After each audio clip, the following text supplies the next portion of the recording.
Okay, so Buck Follow was our heavy hitter this year. It gave us essentially three pullers on plays. All right. We were also to make some adjustments in that and run Buck Follow out of 11 personnel so we could lighten the box up. We could use a stay call on it. Stay call is when the strong guard just downs and the quick guard becomes the kick out guy. But what it did with the follow is it allowed us to have the tailback act as that rat puller. So we were still getting almost two pullers as we're running buck sweep, right? So we also utilize some different formations and motions to influence the defense while still being able to establish buck sweep runs. So this was our heavy play on offense. Buck sweep had to work for us in every single game. We had adjustments for what we could do. We get to the semifinals and our quarterback, who again is doing phenomenal things, he had an injury that limited what he could do. And we're playing a tight game in the playoffs. And to me, like, the one thing I was confident is we could run buck sweep, and we ran the clock down and did what we had to do to win to get to the States without that quarterback being the threat. But in the second half, and then even the state championship, he wasn't 100%. So we had to change. But because of the ability to run buck sweep, and his threat, but also the adjustments that we made with the offense, it helped to get us to that point. So just to kind of show you guys real quick, I'll show you guys Q Buck real quick before I show Buck Follow. So again, we run it out of empty a lot. So again, we're just going to down, right? Just like you normally would do against some defenses. And then we would kick out with the strong guard and then wrap with the quick tackle and cut off on the backside.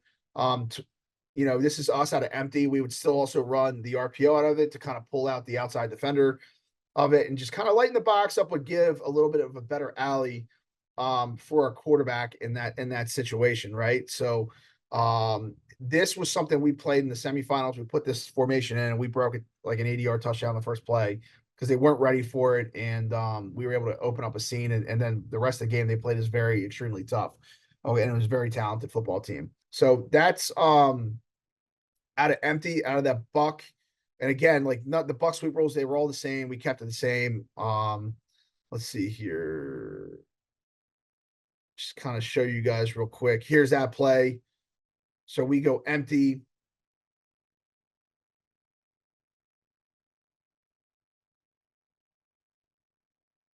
So we go empty. They're getting adjusted. We're actually empty on balance in this.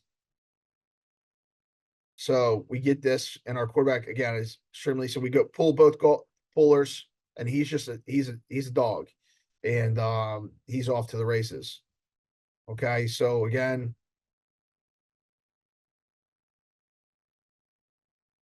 so we're going empty, and we're just running buck sweep out of this with the quarterback. We have done in the past. I put our tailback here.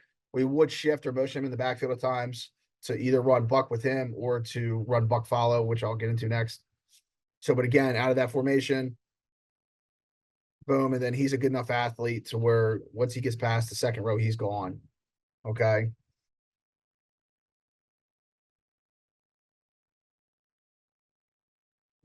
Let's see here. For our buck follow, okay, and this was like my favorite play to run. Again, up front, we're keeping the normal rules of the buck sweep block, and we have RPO on the backside. We're keeping normal rules, except for now, the tailback is going to take. He's going to go the same path, take the fake, but now he's going to become a third lead blocker. Okay, so you're getting your downs, you're getting your kick out, you're getting your wrap to the second level, and now you're getting your tailback leading through. Okay, and the quarterback just runs, hides, right, and then boom, explodes through the hole. So this is something that was, again, this was our bread and butter, and we could do this out of different formations. And then I'm going to show you guys too where it really benefited us when we ran 11 personnel.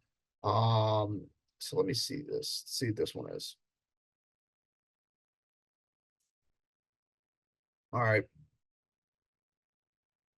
So this is, again, we call it West formation, but same thing as Coach Simpson calls it blue. We're going to down, kick out, right? So we get the pullers, and now you can see where he's kind of shuffling, and then number 8 becomes that third lead blocker, right? Boom. So you get an extra blocker. He sees the crease and he's able to make some plays, and he's, again, phenomenal out in space. And a lot of times too is on that RPO side, we're going to get a lot of man coverage. So it's kind of pulling those two guys out of the box as well.